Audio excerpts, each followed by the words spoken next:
Good morning everyone, welcome to Exam Orbit classes. तो कैसे हैं आप सभी? आई होप आप सभी बहुत अच्छे होंगे और आप सभी की तैयारी भी बहुत अच्छी चल रही होगी। तो फ्रेंड्स, आज है 17 फरवरी और आज की इस क्लास में डिस्कस करेंगे प्रधानमंत्री नरेंद्र मोदी जी ने किस राज्य में जल जन अभियान का उद्घाटन किया है। जम्मू कश्मीर और लद्दाख हाई कोर्ट के मुख्य न्यायाधीश कौन बने हैं। डॉक्टर मनसुख मांडविया ने इफ्को नैनो यूरिया लिक्विड जो प्लांट है इसका उद्घाटन कहाँ पर किया है। ओमार्गस खांडेस नाम की एक नई भ्रंग जो प्रजाति है इसकी खोज कहाँ पर की गई है, जानेंगे। विकलांगता के क्षेत्र में सहयोग के लिए भारत और किस देश के बीच समझौता हुआ है। भारत के पहले चैट जीपीटी संचालित एआई चैटबॉट जिसका नाम है लेक्सी, इसे किसने लॉन्च किया है। सौर संचालित ड्रोन सूरज का अनावरण किसके द्वारा किया गया है। संयुक्त सैन्य अभ्यास एक्स धर्म गार्जियन का जो चौथा संस्करण है ये कहाँ पर होगा। T20 इंटरनेशनल में 100 विकेट लेने वाली भारत की पहली गेंदबाज कौन बन गई हैं। वाइब्रेंट ब्लेज प्रोग्राम के बारे में डिस्कस करेंगे और इसी के साथ क्लास के लास्ट में टॉप 10 स्टैटिक जीके जीएस में आज का जो हमारा टॉपिक है वो है भारत के प्रधानमंत्री, यानी कि भारत के प्रधानमंत्री से संबंधित टॉप 10 क्वेश्चन आज की इस क्लास में डिस्कस करेंगे। इसी के साथ कल की क्लास का क्विक रिवीजन भी कराया जाएगा। तो आप सभी को बता दें कि अगर आप किसी भी एग्जाम की तैयारी कर रहे हैं तो ये क्लास आप सभी के लिए बहुत ही महत्वपूर्ण है, तो एक बार आप सभी क्लास को शेयर कर देंगे। सेशन स्टार्ट करने से पहले आप सभी के लिए एक सवाल है जिसका आंसर आपको देना है कमेंट्स बॉक्स में। भारत और किस देश ने राजनयिक और आधिकारिक पासपोर्ट धारकों के लिए वीजा छूट पर समझौता ज्ञापन पर हस्ताक्षर किए हैं। अमेरिका, जापान, फिजी या फिर कनाडा। इस सवाल का आंसर आपको मिलेगा क्लास के लास्ट में और जिनको आंसर पता है वो लिखेंगे कमेंट्स बॉक्स में।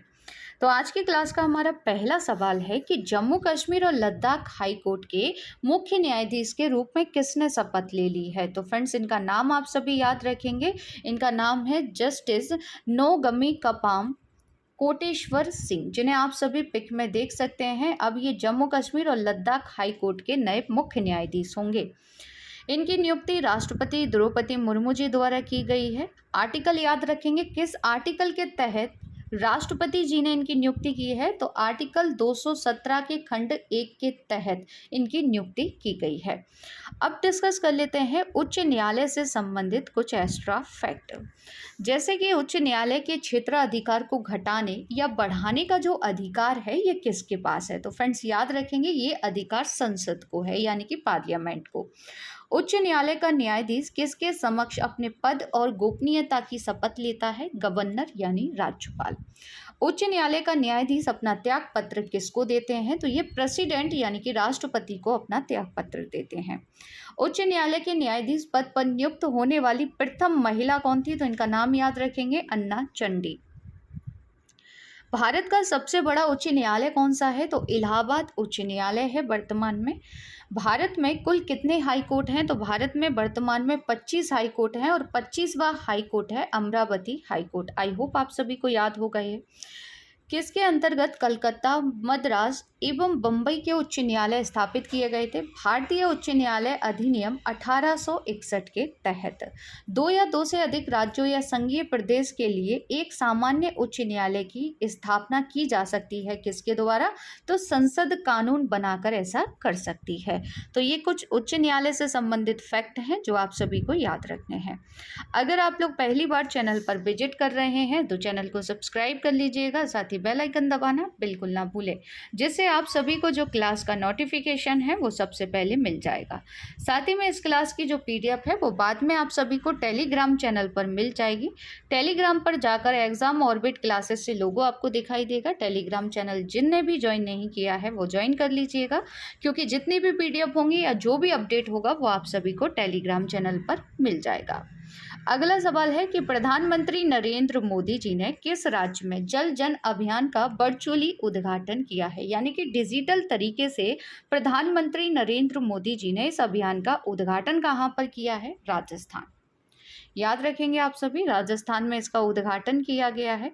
डिस्कस कर लेते हैं इसके बारे में। तो पीएम मोदी ने ब्रह्म कुमारी संस्था के शांति वन में जल जन अभियान की शुरुआत की है। इस अभियान का जो मुख्य उद्देश्य है वो वाटर हार्वेस्टिंग के साथ पेड़ लगाने और जल संरक्षण के लिए लोगों को प्रेरित करना है। यह अभियान ब्रह्म कुमारी संस्था और जल शक्ति मंत्रालय के द्वारा शुरू किया गया है।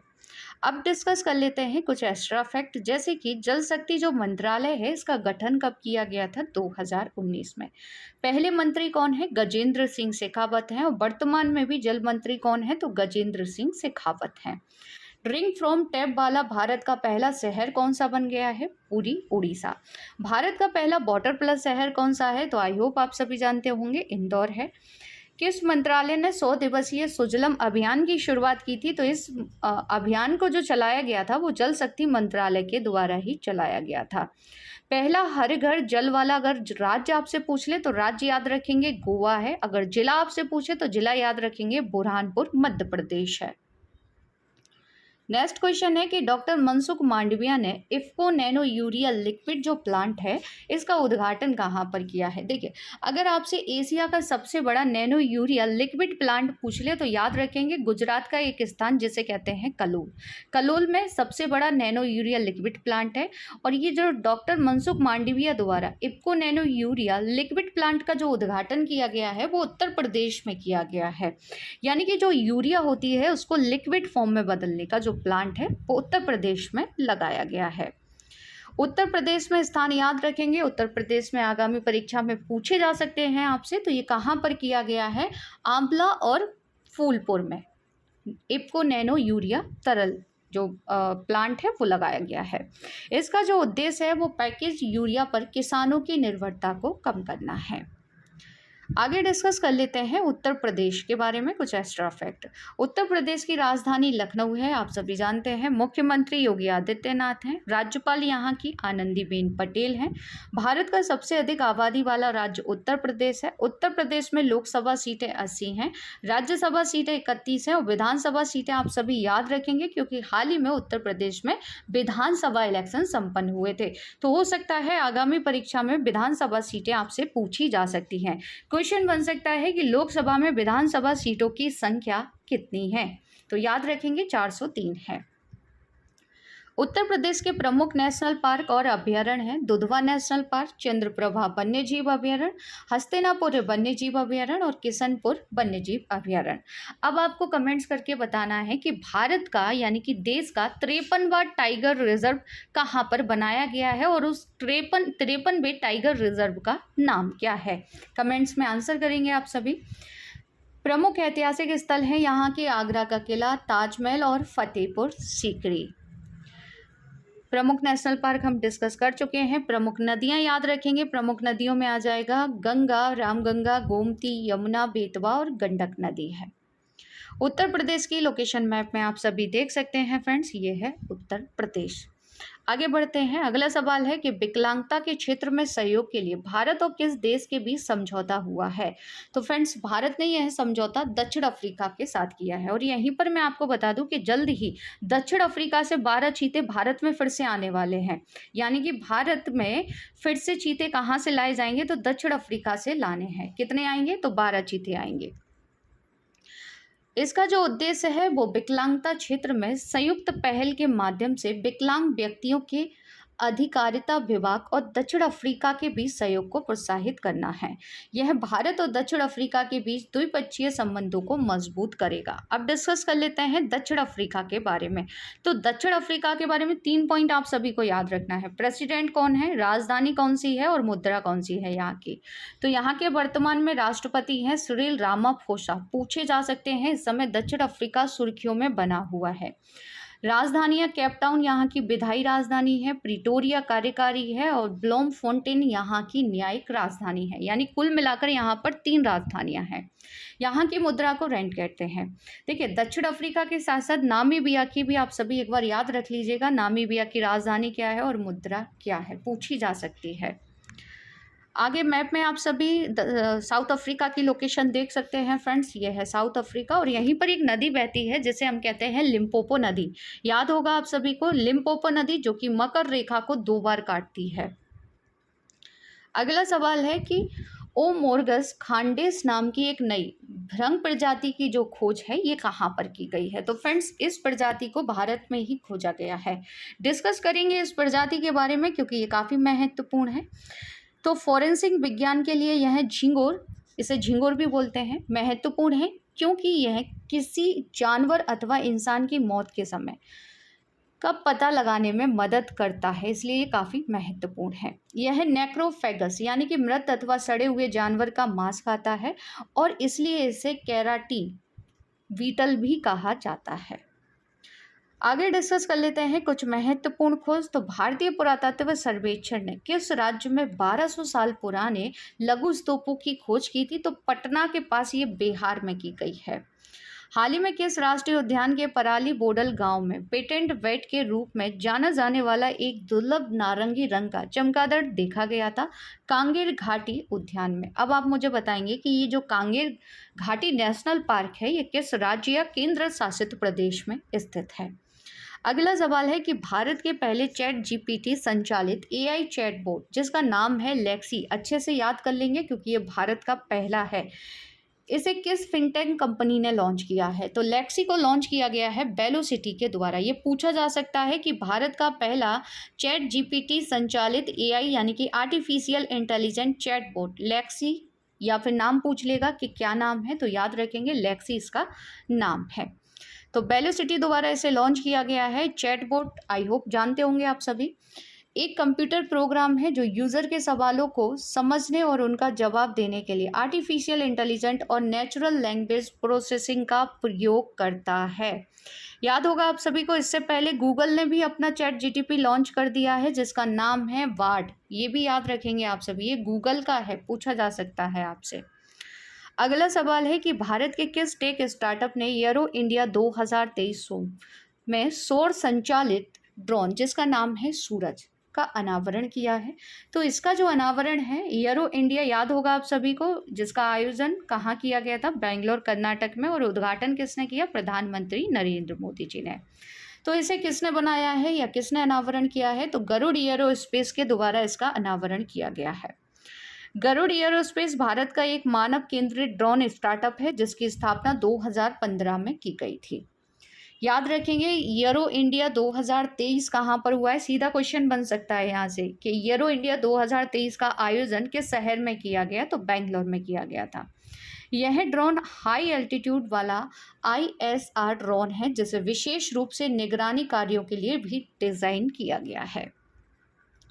नेक्स्ट क्वेश्चन है कि संयुक्त सैन्य अभ्यास एक्स धर्म गार्जियन का जो चौथा संस्करण है 17 फरवरी यानी कि आज से 2 मार्च 2023 तक कहाँ पर होगा? तो फ्रेंड्स, इसका आयोजन होगा जापान में। अब जापान में कहाँ पर किया जाएगा? तो जापान में एक स्थान है जिसका नाम आपको याद रखना है, शिगा प्रांत के कैप इमाजू में यहाँ पर इसका आयोजन किया जाएगा। और ये स्थान आपसे पूछा जा सकता है कहाँ पर है? तो ये है जापान में। इसका जो उद्देश्य है वो संबंधित देशों में विभिन्न आतंकवाद विरोधी अभियानों के दौरान प्राप्त अनुभवों को साझा करना है। इसकी जो शुरुआत है वो 2018 में की गई थी। आगे डिस्कस कर लेते हैं कि भारत और जापान के बीच और कौन कौन से अभ्यास होते हैं। तो शिन्यू मैत्री याद रखेंगे, ये भारतीय वायुसेना और जापानी वायु आत्मरक्षा बल के बीच एक द्विपक्षीय अभ्यास है। इसके अलावा जिमैक्स तो आप सभी को याद होगा, भारत और जापान के बीच एक द्विपक्षीय समुद्री अभ्यास है। सहयोग काइंजिंग भारतीय तटरक्षक और जापान तटरक्षक के बीच संयुक्त द्विपक्षीय अभ्यास है। तो 2 आपको याद रखने हैं, शिन्यू मैत्री और काइंजिंग। जिमैक्स तो ईजिली आप सभी को याद होगा क्योंकि 1 साल से पढ़ रहे हैं लगातार। जापान की लोकेशन आप सभी मैप में देख सकते हैं, यह है जापान और जापान की राजधानी को कहते हैं टोक्यो। टोक्यो किस द्वीप पर है? तो टोक्यो है होन्शु द्वीप पर। जापान के वर्तमान में पीएम है फूमियो किशिदा। जापान की मुद्रा को येन कहते हैं और जापान की संसद को कहा जाता है डाइट। अगला सवाल है कि T20 इंटरनेशनल में 100 विकेट लेने वाली भारत की पहली गेंदबाज कौन बन गई हैं? तो इनका नाम है दीप्ति शर्मा। पूछा जा सकता है एग्जाम में कि दीप्ति शर्मा का संबंध किस खेल से है? तो फ्रेंड्स याद रखेंगे, दीप्ति शर्मा संबंधित हैं किससे? क्रिकेटर से। मतलब ये एक अच्छी क्रिकेटर हैं भारत की। इसी के साथ अगर पुरुष क्रिकेटर की बात की जाए तो भारत के युजवेंद्र चहल के नाम T20 आई फॉर्मेट में सबसे अधिक विकेट लेने का रिकॉर्ड है। अगला सवाल है कि केंद्रीय प्रायोजित वाइब्रेंट ब्लेज प्रोग्राम के लिए कितने करोड़ रुपए आवंटित किए गए हैं? तो फ्रेंड्स याद रखेंगे 4,800 करोड़ रुपए आवंटित किए गए हैं। डिस्कस कर लेते हैं इसके बारे में कि आखिर ये है क्या। तो देखिए, उत्तरी सीमा पर आवश्यक बुनियादी ढांचे के विकास के लिए प्रधानमंत्री नरेंद्र मोदी जी की अध्यक्षता में केंद्रीय मंत्रिमंडल ने वाइब्रेंट विलेज प्रोग्राम लॉन्च किया। इसका जो उद्देश्य है वो उत्तरी सीमा पर ब्लॉकों के गांव का विकास करना और सीमावर्ती गांव में रहने वाले लोगों के जीवन की गुणवत्ता में सुधार करना है। 2022 से 2025-26 तक के लिए इसका जो बजट रखा गया है वो आप याद रखेंगे, पूछा जा सकता है। क्लास की शुरुआत में जो क्वेश्चन मैंने आपसे पूछा था, इसका सही आंसर है फिजी, यानी कि भारत ने फिजी के साथ राजनयिक और आधिकारिक पासपोर्ट धारकों के लिए वीजा छूट पर समझौते पर हस्ताक्षर कर दिए हैं। इस समझौते के तहत राजनयिक और आधिकारिक पासपोर्ट धारक 90 दिनों की अवधि के लिए बिना वीजा के एक दूसरे क्षेत्र में प्रवेश, पारागमन और रहने में सक्षम होंगे। किसके साथ किया गया है? तो फिजी के साथ किया गया है। आगे डिस्कस कर लेते हैं फिजी के बारे में। तो फिजी की राजधानी सुबा है। यहाँ की मुद्रा को फिजियन डॉलर कहते हैं। यहाँ के वर्तमान में प्रेसिडेंट विलियम कोटोनेव्रे हैं और यहाँ के प्रधानमंत्री हैं सितवीनी राबुका। कल की क्लास का रिवीजन कर लेते हैं। किस राज्य ने चंबल नदी में एकत्रित पानी को अन्य जिलों में हस्तांतरित करने की परियोजना लागू करने के लिए 13,000 करोड़ रुपए आवंटित किए हैं? राजस्थान गवर्नमेंट ने। सिंकुला सुरंग कहाँ बनेगी? तो सिंकुला सुरंग को बनाया जा रहा है लद्दाख में। भारत अमेरिका अभ्यास तर्कस कहाँ पर हुआ है? तो इसका आयोजन किया गया है कहाँ पर? याद रखेंगे, चेन्नई में। कौन सा राज्य या केंद्र शासित प्रदेश भारत की पहली जमी हुई झील मैराथन की मेजबानी करेगा? तो इसकी मेजबानी की जाएगी लद्दाख के द्वारा। भारत और किस देश द्वारा संयुक्त रूप से विकसित air launch unmanned aerial vehicle के प्रोटोटाइप का उड़ान परीक्षण की जाने की संभावना है? भारत और अमेरिका इस परियोजना पर विचार कर रहे हैं। भारतीय सेना में शामिल स्वार्म ड्रोन सिस्टम का निर्माण किस स्टार्टअप ने किया है? तो इसका जो निर्माण है वो new space research and technologies Bangalore के द्वारा किया गया है। भारत की G20 अध्यक्षता के तहत पहली G20 कल्चर वर्किंग ग्रुप की जो बैठक है ये कहाँ पर होगी? तो इसका आयोजन खजुराहो मध्य प्रदेश में होगा। रॉयल चैलेंजर्स बेंगलोर की वीमेंस क्रिकेट टीम का मेंटर किसे चुना गया है? तो याद रखेंगे, टेनिस खिलाड़ी सानिया मिर्जा को। उत्तर प्रदेश सरकार ने किस देश के साथ आर्थिक सहयोग को बढ़ावा देने के लिए एक समझौते या ज्ञापन पर हस्ताक्षर कर दिए हैं? तो ये सिंगापुर के साथ किए गए हैं। विज्ञान केंद्र और तारामंडल का निर्माण कहाँ किया जाएगा? तो ये बनेगा कोटा, राजस्थान में। नेब्रास्का की सैंड हिल्स, जहां एक प्रकार के क्वेसी क्रिस्टल की खोज की गई है, ये किस देश में स्थित है? तो याद रखेंगे ये अमेरिका में स्थित है। तो ये था कल का करंट अफेयर। अगर डिटेल से जानना है तो कल की क्लास ज़रूर देख लीजिएगा। अब डिस्कस कर लेते हैं top 10 static GK GS question में। आज का जो हमारा टॉपिक है वो है भारत के प्रधानमंत्री, यानी कि भारत के प्रधानमंत्री से बनने वाले टॉप 10 क्वेश्चन आज हम डिस्कस करेंगे। नीति आयोग का अध्यक्ष कौन होता है? तो फ्रेंड्स याद रखेंगे, नीति आयोग के अध्यक्ष प्रधानमंत्री होते हैं, जैसे कि वर्तमान में नरेंद्र मोदी जी हैं। प्रधानमंत्री का जो कार्यकाल होता है कितना होता है? 5 वर्ष का। प्रधानमंत्री को पद की शपथ कौन दिलाता है? तो राष्ट्रपति के द्वारा दिलाई जाती है। प्रधानमंत्री पद से त्यागपत्र देने वाले भारत के पहले प्रधानमंत्री कौन थे? मोरारजी देसाई। भारत में शक्तियों का प्रमुख उभरता हुआ केंद्र कौन है? तो याद रखेंगे, प्रधानमंत्री है। प्रधानमंत्री की नियुक्ति राष्ट्रपति करता है। यह किस अनुच्छेद में वर्णित है? तो याद रखेंगे, आर्टिकल 75। भारत के प्रधानमंत्री पद के लिए उम्मीदवार की कम से कम कितनी उम्र होनी चाहिए? 25 वर्ष। किस प्रधानमंत्री ने एक बार पद से हटने के पश्चात दोबारा पद संभाला था? इंदिरा गांधी, जो कि पहली महिला प्रधानमंत्री रही हैं। जवाहरलाल नेहरू के निधन के पश्चात किसने प्रधानमंत्री पद ग्रहण किया था? गुजारीलाल नंदा। अविश्वास प्रस्ताव के कारण सर्वप्रथम किस प्रधानमंत्री को अपने पद से त्यागपत्र देना पड़ा था? मोरारजी देसाई को। तो फ्रेंड्स याद रखेंगे ये टॉप 10 क्वेश्चंस। कल के सेशन में आपसे जो सवाल पूछा गया था, आंसर देख लेते हैं। शांति भूषण, जिनका हाल ही में निधन हो गया, वह किस प्रधानमंत्री के कार्यकाल में मंत्री थे? मोरारजी देसाई के समय ये कानून मंत्री थे। किस राज्य सरकार ने वंचित वर्गों की बेटियों को आत्मनिर्भर बनाने के लिए आरोहिणी पहल प्रशिक्षण कार्यक्रम के तहत समग्र शिक्षा अभियान शुरू किया है? तो इसका सही आंसर था ऑप्शन बी, उत्तर प्रदेश। अग्लोहास की जो धारा है ये किस महासागर में बनती है? हिंद महासागर में। प्राचीन भारत में बकाटक राजवंश के संस्थापक कौन थे? तो इसका सही आंसर था ऑप्शन बी, बिंद शक्ति। अब आप सभी के लिए कुछ सवाल हैं जिनके आंसर आपको देने हैं कमेंट्स बॉक्स में। पहला सवाल है कि सियाचिन में सक्रिय रूप से तैनात होने वाली पहली महिला अधिकारी कौन बनी है? नेक्स्ट क्वेश्चन है कि हाल ही में किसने यो यो टेस्ट और डेस्का टेस्ट खिलाड़ियों के राष्ट्रीय टीम में चयन के लिए जरूरी कर दिया है? पृथ्वी पर ज्वालामुखी निकलने का कारण क्या है? नेक्स्ट एंड लास्ट क्वेश्चन है कि भारतीय संविधान का कौन सा अनुच्छेद राष्ट्रपति के पद के लिए पुनः निर्वाचन की योग्यता निर्धारित करता है? तो फ्रेंड्स इन सभी के आंसर आपको देने हैं कमेंट्स बॉक्स में। आज का ये सेशन आप सभी को कैसा लगा कमेंट्स करके ज़रूर बताइएगा। अगर क्लास अच्छी लगी हो तो क्लास को ज़्यादा से ज़्यादा शेयर कीजिएगा, लाइक कीजिएगा और चैनल को सब्सक्राइब ज़रूर कर लीजिएगा। मिलते हैं नेक्स्ट सेशन में एक नए टॉपिक के साथ। तब तक के लिए जय हिंद, जय भारत।